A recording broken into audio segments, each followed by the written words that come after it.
Olá, pessoal, tudo bem? Um grande abraço para todo mundo ligadinho aqui no LAC Concursos.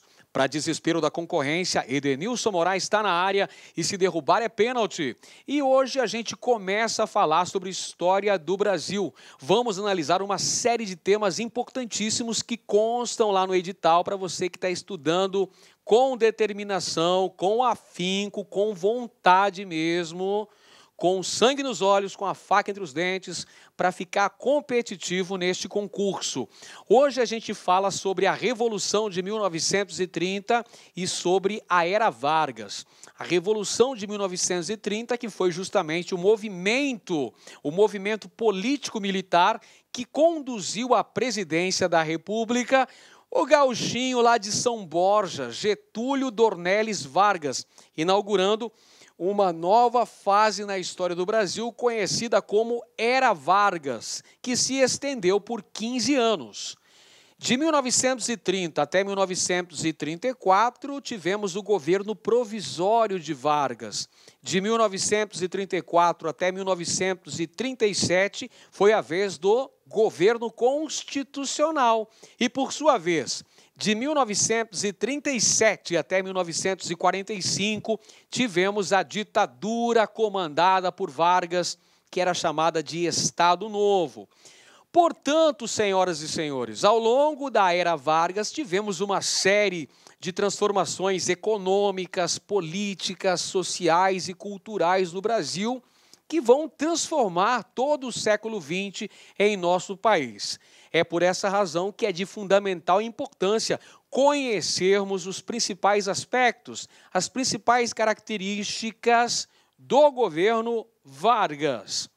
Então é o seguinte, decida onde quer chegar e não pare até conseguir. Olha, pessoal, a subida para o sucesso é longa, é árdua, não tem elevador para o sucesso, não. Você tem que subir nessa montanha, que é íngreme, que é arriscada, mas decida onde você quer chegar e não para não. Não para até você conseguir. Muito bem, vamos começar então nossa aula falando sobre a Revolução de 1930. Olha só, pessoal, antes de falar da Revolução de 1930, eu vou falar um pouquinho sobre a chamada Primeira República no Brasil. Primeira República no Brasil, que também é conhecida como República Velha. Primeira República ou República Velha é o período que vai da proclamação, ocorrida em 1889, até a Revolução de 1930, que conduziu Getúlio Vargas ao poder. Por sua vez, a República Velha está subdividida em dois períodos. O primeiro deles é chamado de República da Espada. República da Espada foi o período em que o Brasil teve dois presidentes militares. Isso vai de 1889 até 1894. O Brasil teve dois marechais ocupando a presidência da República. O primeiro deles foi o Marechal Deodoro da Fonseca, o proclamador da República, em 15 de novembro de 1889. E o segundo foi o seu vice, o Marechal Floriano Peixoto, que governou até 1894. Dois marechais, dois militares ocupando a presidência da República. É por essa razão, esse período ficou conhecido como República da Espada. A partir de 1894, com a eleição do primeiro presidente civil da história do Brasil, que foi Prudente de Moraes, nós temos o início das chamadas República das Oligarquias. República das Oligarquias, que vai acontecer até 1930, onde tivemos o predomínio das oligarquias, com destaque para a oligarquia cafeeira. É dessa época que vigorava a famosa política do café com leite, aquele acordo entre São Paulo e Minas Gerais, os dois estados mais ricos, mais populosos, que apresentavam o maior número de eleitores, apresentavam maiores colégios eleitorais no Brasil. Praticamente vão se revezar na condução da presidência da República em nosso país e vão ter alguns atritos ao longo desse período. Vale dizer também que nesse período oligárquico tivemos vários movimentos que vão conseguir abalar as estruturas políticas vigentes. Numa época em que tínhamos voto de cabresto, o voto era aberto, havia muitas fraudes nas eleições, não existia nem sequer a justiça eleitoral, havia uma exclusão social muito grande.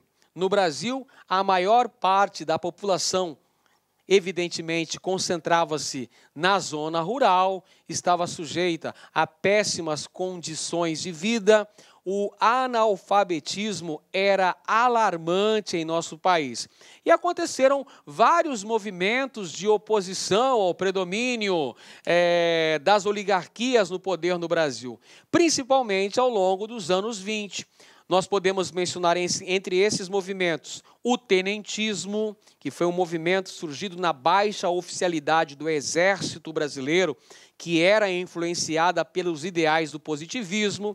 Nós podemos mencionar a Coluna Prestes, que surge de dentro do movimento tenentista, as greves operárias que aconteceram ao longo das primeiras décadas do século XX, o crescimento do movimento operário, inicialmente influenciado pelo anarcossindicalismo e, posteriormente, sob a orientação do Partido Comunista, fundado em 1922. Enfim, aconteceram uma série de fatores, o próprio descontentamento da classe média para com esse predomínio da oligarquia cafeeira no poder, vai desembocar nas eleições de 1930. Pessoal, para compreender a Revolução de 1930, você tem que fazer um pouquinho de análise anterior, verificar as eleições realizadas no Brasil no ano de 1930, eleições presidenciais. Nessas eleições presidenciais, nós vamos ter um fato importante, que foi o rompimento do pacto oligárquico. O que era esse pacto oligárquico, professor? Era o velho acordo da política do café com leite, São Paulo e Minas Gerais, que estavam lá se revezando, gangorra no poder, né? Uma hora São Paulo, outra hora Minas. Desce São Paulo sobre Minas, desce Minas sobre São Paulo. Era uma gangorra. Então, esse pacto oligárquico vai ser rompido nas eleições de 1930, porque o presidente em fins de mandato, Washington Luiz, deveria indicar para seu sucessor um candidato mineiro. Um candidato mineiro que seria o Antônio Carlos Andrade. Deveria ser o candidato a presidente. Porém, Washington Luiz insistiu, bateu o pé, foi turrão, e falou, não, vai me substituir um presidente paulista, porque o Brasil está enfrentando uma crise, há uma crise na economia cafeeira, que é resultado direto da quebra da Bolsa de Valores de Nova York do ano passado, a Grande Depressão está aí, então eu vou manter um paulista na presidência, vai entrar Júlio Prestes. Quando isso aconteceu, Minas Gerais se sentiu evidentemente traída, se sentiu apunhalada pelas costas. E aí Minas Gerais vai apoiar a oposição a São Paulo. E quem era a oposição a São Paulo? A oposição a São Paulo era a Aliança Liberal. A Aliança Liberal era composta pelos estados do Rio Grande do Sul, da Paraíba, recebeu então o reforço de Minas Gerais. A Aliança Liberal, então, lança Getúlio Vargas como candidato a presidente da República. Do outro lado, a oligarquia cafeeira lança Júlio Prestes, governador de São Paulo, como candidato à presidência da República. E quem vence as eleições? Vence as eleições o candidato apoiado pela oligarquia paulista, que é Júlio Prestes.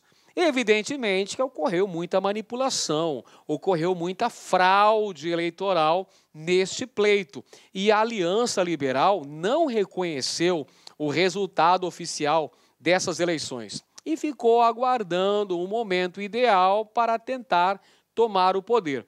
Esse momento ideal veio quando do assassinato do João Pessoa. Quem que era o João Pessoa? João Pessoa era o governador da Paraíba e foi o candidato a vice pela Aliança Liberal.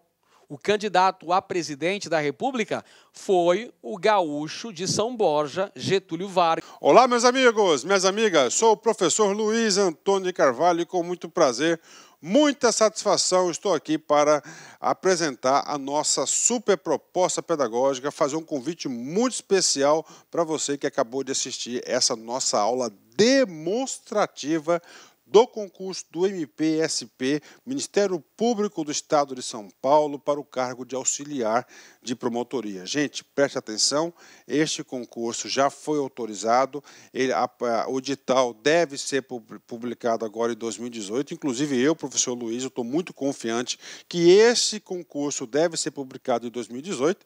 Em 2018, nós estamos aguardando 3 concursos para o MP de São Paulo.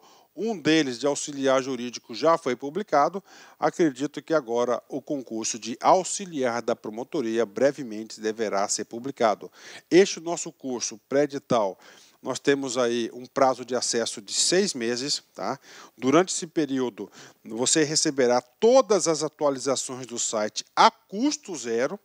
Ah, professor, o edital foi publicado e teve algumas alterações. Gente, dentro do período de acesso, você vai receber todas essas alterações a custo zero. Isso só acontece aqui na Lá Concurso. Professor, como é que custa o investimento aí? O investimento nosso é apenas 10 parcelas de R$ 25.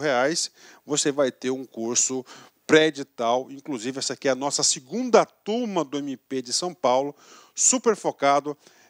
Com certeza vai fazer a diferença. A gente colocou aí trechos de algumas aulas nossas aí no YouTube. Este curso hoje tem mais de 170 videoaulas aí para a galera. Tudo bem, meus amigos? Então espero vocês aqui na Lá Concurso. Um forte abraço, fique com Deus. Tchau, tchau. Clique lá.